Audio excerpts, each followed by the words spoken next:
He grew up on the big screen playing one of the most enduring characters ever imagined. Now Daniel Radcliffe is starring on Broadway.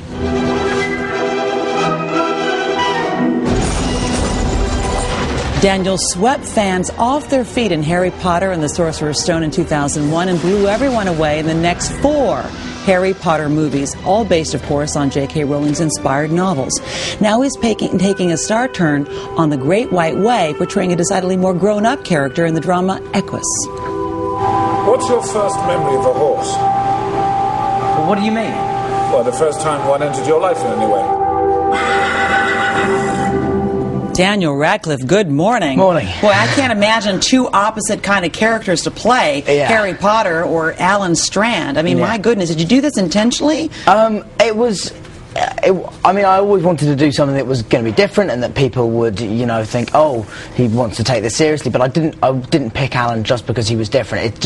It's a great part in its own right, really. So it wasn't just that it was different. I mean, because also you have to walk a fine line, because if you do something totally different, like you play a drug dealer or something like that, then everyone says, oh, he's trying too hard. Whereas this was kind of a happy medium for me. This character is violent. Yes. He's got a secret. He's really troubled. Yes. I mean, in those ways, you could accuse Harry of being all those things as well. He has dissolved a man's face on one occasion. But yeah, no, I mean, he is a pretty screwed up character. And that's what the beauty of the play is, that it's about his relationship with this psychiatrist and both their individual lives.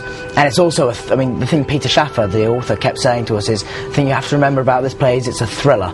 And it's not a whodunit, because we all know Alan did it, it's a whydunit. And from the word go, you've got to be trying to tell the story of why this boy committed such a grotesque act. And not to give it away, but obviously in that videotape we just saw, it reaffirms what people have been writing about it, that you take a big risk in, I mean, you're acting naked in front of people on stage. I mean, how did you're 19 years old, how did you wrap your, I mean, I'm not going to do that, how did you wrap your mind, of course you look a lot better than I would doing that, but the point is, how did you wrap your mind around that idea on Broadway? And you actually did this in London I did it in London when I was 17, yeah. I know, it's crazy. I don't know, I just what convinced you?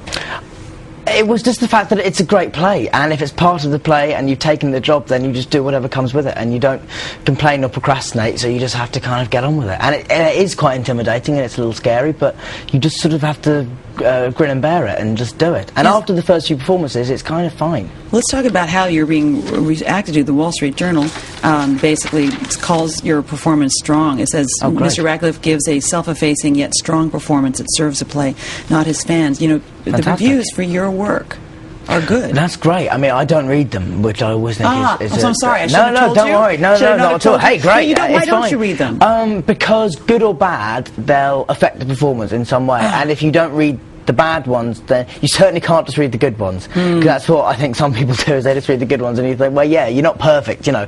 So you kind of have to take the good with the bad on those kind of things. So you want to focus purely then on doing the best job you can with the character. Also just doing the job that I've been asked to do by the director and the writer, and not taking direction from critics who do, you know, and they do a very good job. I think some critics are great and some are not so good, but some of them are brilliant at their jobs, and even a bad review can still be fair, you know, so I don't really.